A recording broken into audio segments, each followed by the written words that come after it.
Good morning. Welcome back to the Junius Maltby channel.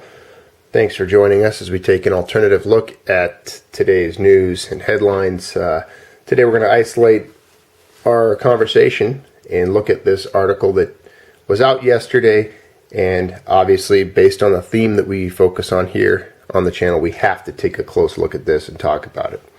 So what are we talking about? Well, peak gold, the concept of peak gold, similar to that of peak oil.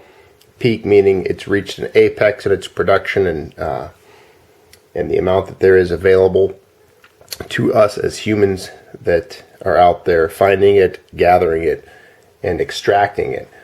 Well, it looks like Goldman Sachs released an article that kind of rippled through the internet, got picked up by all the other outlets, and it's regarding peak gold. So you'll see a lot of headlines with that phrase in it. This is from Zero Hedge, peak production expected 2015. It's got a chart there on the left on the discovery. That's the discovery of mines and deposits of readily available gold in the Earth's crust.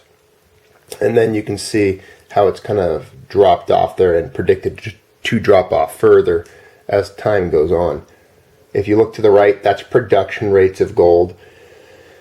And they're projected to peak sometime around, it might not be this year, maybe it could be next, they might be off by a year or two, but it looks like they're projecting it to peak currently and then drop from that point forward. So the question is there really only 20 years worth of metal left to be mined and extracted from the crust? This isn't looking at like the recycling and the reusing of electronics, and this is all as it relates to new gold that's in the crust. So could we be reaching the final amount of the availability of gold in the Earth's crust? That's the question. A new report from Goldman Sachs suggests that there's only 2 decades of mineable gold left. Of course, they used a little derogatory term that we do not like to use here on the channel. Gold bugs. Wake the gold bugs. Well, let's say gold hawks. So wake the gold hawks, you and me and all the members here on the channel. The scenario that we've warned them about is finally at hand. The intention of the report is to point out the areas of scarcity, arguing that this is an ultimate driver of value and where you should invest. Of course, scarcity equals value. We all know that.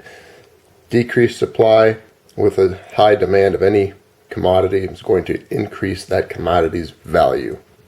Basic economics, not even 101, it's just basic economics 1. World could run out of mineable gold 20 years. Another article with the report. The explored reserves of gold, diamonds, and zinc will be enough for 20 years of extraction, according to media reports citing a Goldman Sachs research. The explored reserves of platinum, copper, and nickel will last for possibly another 40 years. So not a bad idea to hold on to those nickels too, right? The combination of very low concentrations of metals in the Earth's crust and very few high-quality deposits means some things are truly scarce, Eugene King, European metals and mining analyst at Goldman Sachs, wrote in a recent research note quoted by Zero Hedge. Peak gold is not a new concept at all, he said to MarketWatch. Mining output has been fairly flat for years, but new discoveries of gold have been falling rapidly. In 20 years, the world may run out of mineable gold. Yes, into their headline there. Here we go from MarketWatch. In another 2 decades, rare commodities may become seriously scarce. According to Goldman Sachs, the world has about 20 years worth each of known mineable reserves of gold, diamonds, and zinc. And then, of course, they repeat the 40 years statement for platinum and nickel. Well, what does that mean for you and for me? Here we are on the Junius Maltby channel, poor, humble peasants. Well, gold's been successfully beaten down with a stronger dollar over the past several months. It's hit levels that we really haven't seen for the last 8 years. I think this is quite a significant opportunity. I think we're being presented with what may be one of the final opportunities. When I say the final opportunities, I'm give me a little bit of room for leeway there, because it could go up from here and then drop a little bit again. No one knows the future exactly, but when I say one of the final buying opportunities, what I mean by that is I believe there will come a time, I truly believe there will come a time, it might not be in my days, in my future, because as humans we don't live that long, but there will come a time where you will not be able to purchase gold for any amount of government issued currency. And I'll say that again. I believe there will come a time where you will not be able to buy any physical amount of gold for any quantity of paper government issued currencies. There will be a period in which there is a barrier. It's not going to be a physical barrier. It's going to be an economic and psychological barrier that is non-permeable for currencies, government issued fiat. And they will not be able to pass through that barrier to holders of gold. The transaction won't exist. You will not be able to transact in paper to obtain metal, gold. It will either be because of hyperinflationary scenarios or situations where the currencies have become so weak and faith has been ultimately lost by populations, or it will be because the scarcity and the value of the metals coinciding with a decrease in the value and purchasing power of those paper currencies will create an environment in which that metal is unobtainable for any amount. So, you still think $1,000 per ounce gold is expensive? Well, think again, because there might just come a day where you look at back and $1,000 an ounce gold is unfathomable. Just think of the feelings that are aroused in us today when we look back at 1999 and we contemplate $250 an ounce gold, and we think to ourselves, man, if only I had bought more then.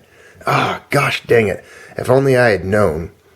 Well, take this as the opportunity, as the time machine opportunity, where you've come back and you've visited yourself and you're saying, hey, look, in the year 2043, gold is X amount per ounce. Make the number up whatever you want, but it's a lot bigger than the one it is now. So take this as an opportunity to get out of debt, pay off whatever debt you have, put some savings aside, and convert some of the paper fiat currency you do have into physical gold and silver. Because silver is also, in a lot of ways, you'll see headlines similar, that silver is also having a major supply constrictions and a lot of industrial demand destroying it. But that's another topic, another conversation, another video to do later. So, alright, thanks for joining us today on the Junius Maltby channel. Keep stacking those gold and silver coins, keep buying those gold bars, and stay out of debt, stay focused. Thanks for joining us on the channel. And be sure to subscribe, like this video if you can. It's pretty easy to do. There's a little thumb up button down there on the bottom. Just click the thumb up if you can. Let me know that you like the videos. That way I can get an idea of what to keep doing and what to not do. And don't forget to participate in the conversation by leaving a comment below. Very important. It keeps the channel alive, keeps me motivated to see all the conversations and you guys interacting with each other as well as myself. Again, thanks for being here. Have a great